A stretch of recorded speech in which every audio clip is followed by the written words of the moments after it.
Hello everyone, আসসালামু আলাইকুম। This is me Asha Nahar. Welcome back to my channel. তোমরা সবাই কেমন আছো? আশা করি তোমরা সবাই খুব খুব খুব খুব ভালো আছো। আমি আল্লাহর রহমতে খুব ভালো আছি। তেমন ভালো নেই, কারণ দেশের যে অবস্থা, দেশের যে হাল, ভালো বলা চলে না। কারণ সোশ্যাল মিডিয়াতে ফোনের ভিতরে ঢুকলেই মনটা খারাপ হয়ে যায়, চোখ দিয়ে না চাইতেও অঝরে মানে পানি পড়ে। তো বন্ধুরা, কি হয়েছে? জ্বরটা কমে গেছে, ঠান্ডাটা এখনো আছে। এদিকটা এদিকটা খুব ব্যথা করে, এদিকটা ব্যথা করে, প্রচণ্ড ব্যথা হয়ে আছে এগুলা। তো আশা করি এগুলোও ঠিক হয়ে যাবে। মানুষ মানুষের জন্যে, কথাটা আগে ভালো ছিল, এখন কথাটা সম্পূর্ণ ভুল। মানুষ মানুষের জন্যে নয়। কারণ কিভাবে পারে একটা মানুষ একটা মানুষকে এইভাবে অত্যাচার করে মারতে? একটা ক্যাপশন দেখলাম, ভাতই যখন খাওয়াইবা মাইরা ফালাইলা কেন? এত খারাপ লাগছে এগুলো দেখে। আমি এমনিতেই অসুস্থ, এগুলো দেখার পর আরও অসুস্থ হয়ে যাই। তো যাই হোক, এত অসুস্থতার মাঝখানেও, এত ব্যাড নিউজের মাঝখানেও একটা সুখবর দিতে চাই। সেটা হচ্ছে আমার ছোট্ট বোন, আদরের বোন, ভেরি ভেরি কংগ্রাচুলেশন। তুমি, আল্লাহ তোমাকে অনেক বড় করুক এবং তোমাকে সহিভাবে সুস্থভাবে তোমাকে মা হওয়ার তৌফিক দান করুক। তো তুমি মা হচ্ছ, এটার জন্য তোমাকে ভেরি ভেরি কংগ্রাচুলেশনস। আর তুমি সুস্থভাবে থেকো। সবাই আমার বোনের জন্য দোয়া করবেন। আর আজকে সারাদিন ভিডিও করতে পারিনি, কারণ যে সিরাপটা আমি খাই ওটা খেলে পুরো মাতালের মতো ঘুমাইতে হয় আমাকে। আর আমি চোখেই দেখি না, মাথা যে এভাবে সোজা করে রাখবো সেটাই পারি না। কারণ মাথা আমার ঘুরতেই থাকে। তো আমি আবার ওই মাথা ঘুরবে কি, এই জন্য আমি শুয়ে পড়ি। শুইলে আর আমার কোনো হুঁশ থাকে না। তো আমার কাশির শব্দ শুনে বুঝতে পারছো যে আমার কি অবস্থা। চেহারার অবস্থাও খুব খারাপ। এত ঘুমাইতেছি, তারপরে ঘুমে মন ভরতেছে না। আর ঘর দুয়ারের কি অবস্থা? আজকে শুক্রবার ছিল, আমার স্বামী বাসায় ছিল। ও আজকে রান্না করছে, বলতেছে তোমার এত ঠান্ডা, তোমার কিচ্ছু করতে হবে না, আমি সব করতেছি। তো আমি বললাম ঠিক আছে করো। ও সব করলো, ভাত রান্না করছে, তরকারি গরম করছে, কারণ তরকারি আমি আগের দিন রান্না করে রাখছি। তারপরে সব সেই করছে। তারপর আজকে আমাকে ডক্টর দেখাইতে নিয়ে যাবে, ক্লিনিকে ইমার্জেন্সিতে দেখাইতে নিয়ে যাবে। সে এমন ঘুম দিছে, আমিও এমন ঘুম দিছি। ঘুমে থেকে ওইটা দেখি 9টা বাজে। তাহলে কি আর সম্ভব? আমাকে ডাক্তারের কাছে নিয়ে যাবে। তারপরে বলতেছি বাইরে থেকে কিছু এনে দাও, এনে দাও, ক্ষুধা লাগছে ক্ষুধা লাগছে, যায় না। এখন বের হয়েছে, ভাবলাম যে ভিডিওটা করি। আর সব থেকে বড় কথা হচ্ছে যে আজকে চিকু এত ডিস্টার্ব করছে যেটা বলার বাহির। ও একটু পর পর মুখের সামনে এসে ম্যাও ম্যাও ম্যাও খাবার খাইছে। পরে একটা সময় দেখা যায় কি ও ক্লান্ত হয়ে ঘুমায় পড়ছে। ও আসলে কি বারান্দায় যাওয়ার জন্য এরকম করতেছে। আর বারান্দায় দিই না একটাই কারণ, কারণ ও হচ্ছে বোবা প্রাণী।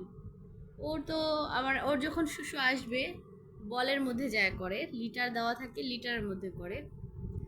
ও বোবা প্রাণী, ও বারান্দায় যাবে, ও বাইরের দৃশ্যগুলো দেখবে। ওকে বাইরে ঘুরতে নেই আমি, এমন না যে নেই না।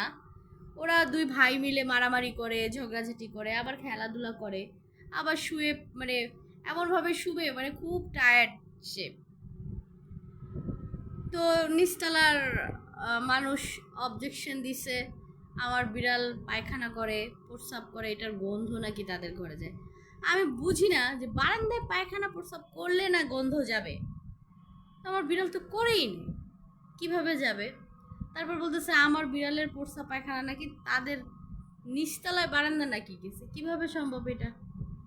আমার এত হাসি পাইছে যে তাদের মেন্টালিটি কি।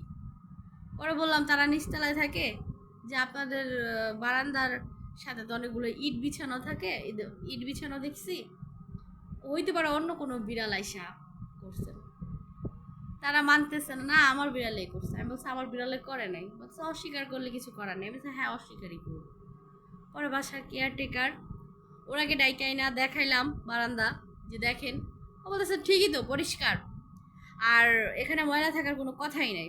আর কিভাবে যাবে, জায়গার যেই একটা পাইপ থাকে ওই পাইপটা তো বন্ধ, কিভাবে যাবে? তো এভরিওয়ান এটা বলার পরে ওরা দেখে গেছে, দেখার পরে বলতেছে যে না ঠিক আছে, তাহলে ওরাই মিথ্যা বলছে। এখন আবার ওরা মানে বারান্দার যাইতে দিতেই ভয় করে, এত পরিমাণে ভয় করে যেটা বলার বাইরে। তো দেখি হাজবেন্ড কি আনে। আর আমি আজকে থালা বাসন কিছুই ধুইনি, মানে আমি পানির কাজে করিই নেই। আমাকে ডাক্তার বলছে আরেকটা কথা কি বন্ধুরা, সেটা তোমাদের সাথে আমি একটু শেয়ার করি। কথায় আছে না যে অনেক সময় কম দামি জিনিস, ফুটের জিনিস ভালো হয়। সেটা কিভাবে বলতেছি, আমি অনেক 1 বছর আগে একটা মানে ফ্লাক্স কিনছিলাম এই সিস্টেমের, ঠিক আছে, একটা ফ্লাক্স কিনছিলাম তোমার 1200 টাকা দিয়ে, ভালো একটা ব্র্যান্ডের। ওরা বলছিল 8 ঘন্টা মানে ভালো গরম থাকবে, 8 ঘন্টা 6 ঘন্টা ভালো গরম থাকবে, 8 ঘন্টা হচ্ছে ইয়া থাকবে, মানে 8-2 ঘন্টা একটু মানে মানে হালকা গরম থাকবে। তো বাসায় আনলাম, আনার পরে আমি কক্সবাজার যাব, ওইটাতে চা ভরে নিছি। ভাই 2 ঘন্টাও গরম থাকে না, 2-3 ঘন্টাও গরম থাকে নাই, পানি পানি হয়ে গেছে। তো আমি আবার করলাম কি, তারপর আর কেনা হয় নাই। একদিন ছোট বোনকে নিয়ে বের হয়েছি, আমাদের এখানে বালুর মাঠ আছে, বালুর মাঠে একটা দাড়িওয়ালা ভাই আছে, হুজুর।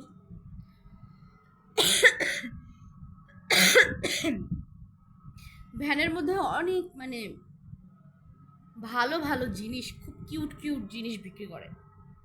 তো ওনার ওইখান থেকে আমি এই ফ্লাক্সটা কিনলাম।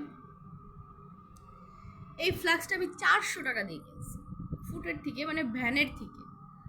তো কালকে রাত্রে 8টার দিকে আমার মানে এত গলা ব্যথা মানে করতেছিল, এত গলা ব্যথা করতেছিল যে আমি একটু গরম পানি করি। তো তারপর আবার দেখলাম যে ফুসফুসিতে কফ জমে গেলে নুন দিয়ে গরম পানি দিয়ে গড়গড় করলে নাকি এটা ঠিক হয়।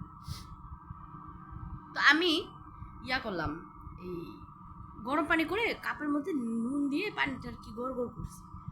তো চুলার মধ্যে পানি আমার খেয়াল ছিল না, পরে বন্ধ করে আমার খেয়াল হয়েছে যে আরে আমার তো পট আছে, এটার মধ্যে একটু ভরে রাখি, তো রাত্রে একটু খাইতে পারবো। তো ভাই কি হয়েছে, আমি এটার মধ্যে ভরে রাখছি, তা আমারও তো একটা ইয়া ছিল না যে এগুলো তো ঠান্ডাই হয়ে যায়, তো বালিশের সাইডে রাখছি।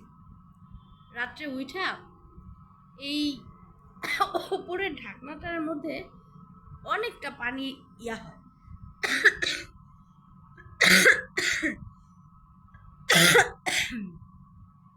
অনেকটা পানি আর কি হয়।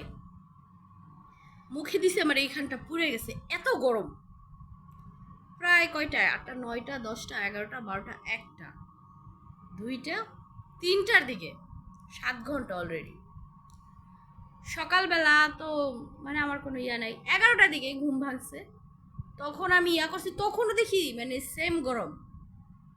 বিকেলে এটার 1 মগ পানি ছিল আর কি, এটার 1 ইয়া পানি ছিল।